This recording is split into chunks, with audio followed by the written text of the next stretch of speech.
കഴിഞ്ഞ 2 ദിവസമായി നമ്മൾ 2 കളേഴ്സ് പെറ്റൂണിയ കാണിച്ചിട്ടുണ്ടല്ലോ. ഇത് മൂന്നാമത്തെ കളേഴ്സാണ് കേട്ടോ. നാടൻ പെറ്റൂണിയാണ് ഇത്. ഇതിപ്പോൾ പൂവ് വാടി നിൽക്കുകയാണ്. ഇതിപ്പോൾ ഞാൻ എടുക്കാനുള്ള കാരണം പൂ പറിക്കാനായിട്ട് ഒരാൾ അടുത്ത് വന്ന് നിൽക്കുകയാണ്. ഇതൊക്കെ നമ്മുടെ പുതിയ ടൈപ്പ് പെറ്റൂണിയാസാണ് കേട്ടോ. ഒന്നും കളേഴ്സൊന്നും അറിയില്ല കേട്ടോ. പൂവൊക്കെ ഇട്ട് വരുമ്പോൾ കാണിക്കാവേ. പറഞ്ഞു തീർന്നില്ല, അതിന് മുമ്പേ ദക്ഷു പൂവിനെ അങ്ങ് കൊണ്ടുപോയി കേട്ടോ. നമ്മുടെ സിറ്റൗട്ടിലാണ് കേട്ടോ പെറ്റൂണിയ വച്ചിരിക്കുന്നത്. ഇപ്പോൾ നല്ല മഴയായതുകൊണ്ട് നമ്മളിത് ഉള്ളിലേക്ക് വെച്ചിരിക്കുകയാണ് കേട്ടോ.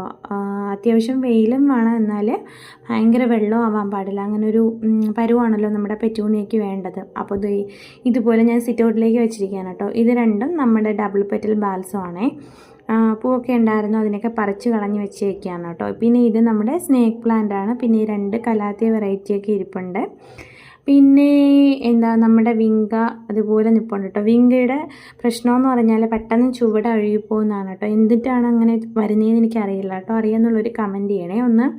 അപ്പോൾ ഇതുപോലെയാണ് കേട്ടോ. പെട്ടെന്ന് അങ്ങ് ചീത്തയായിപ്പോവും പൂവിട്ട് നിന്നിട്ട്. എന്ത് ചെയ്യാൻ പറ്റുമെന്ന് അറിയാമെന്നുള്ളൊരു കമൻറ്റ് ചെയ്യണം.